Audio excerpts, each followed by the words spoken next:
week van gebed, dag 6. Hallo maatjies, vandag gaan ek vir julle 'n versie lees uit Lukas 6 vers 12 en dit sê: Eendag kort hierna het Jesus na 'n berg gegaan om te bid en hy het die hele nag in gebed deurgebid. Bye maatjies. Hallo maatjies, welkom terug. Vandag is ons sleutelgedagte dat God wil hê ons moet die dag met hom eindig. Waarmee is jy besig net voor jou oogies toeval en gaan slaap? Weet jy, party groot mense, en ek kan myself ook soms daarbey insluit, het 'n slegte gewoonte om op ons foon te wees totdat ons slaap. Of ons sal voor 'n TV sit of onsself besig hou met iets en ons het nie eers eintlik tyd om net bietjie te dink oor wat alles daai dag gebeur het nie.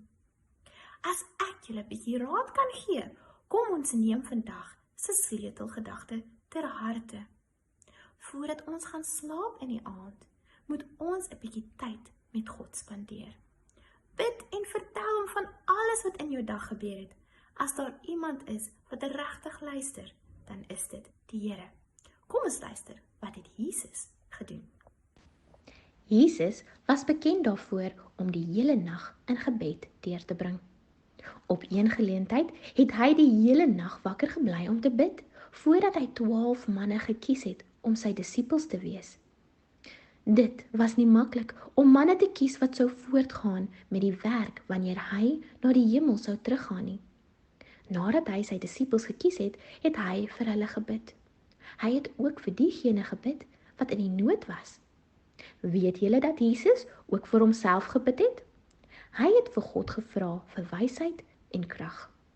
Gebed was sy bron van krag om versoekings en uitdagings wat voor hom gelê het, te oorwin.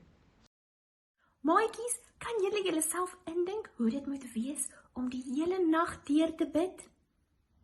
Jesus het 'n baie belangrike besluit gehad om te maak en daarom het hy die nag saam met sy Vader in gebed deurgebring. Daar's baie verskillende maniere om te bid. Miskien voel jy dat jy nie regtig weet wat om te sê nie. Weet julle wat is een van my gunsteling maniere? Ek hou daarvan om te skryf. Ek het 'n dagboek en wanneer ek met die Here wil gesels, dan haal ek hom uit en ek haal my pen uit en ek begin 'n brief vir die Here skryf. Dit is vir my so lekker en dit help my om al die bekommernisse wat in my hart en in my kop ronddryf, op papier neer te sit en dit in die Here se hande te plaas. Vandag gaan ons visvang vir Jesus sing. Visvang vir Jesus, visvang vir Jesus, visvang vir Jesus elke dag. Met my Bybel in my hand en met Jesus aan my kant. Visvang vir Jesus elke dag. Visvang vir Jesus, visvang vir Jesus, visvang vir Jesus elke dag. Met my Bybel in my hand en met Jesus aan my kant. Visvang vir Jesus elke dag. Hallo maatjies, dankie dat julle so mooi geluister het na my storie en kom bid saam met my. Onse Vader wat in die hemel is, dankie vir alles wat U vir ons doen. Dankie dat ons kan speel en lag. En Here, help dit vir ons asseblief dat 'n gebed ons nommer 1 prioriteit sal wees. En Here, ons dankie dat U my al so gelei het en beskerm het en gehelp het om die regte besluite te maak. En Here, help dat ek nog steeds die regte besluite sal maak en vergewe ons sondes as dit U wil is in U naam. Amen.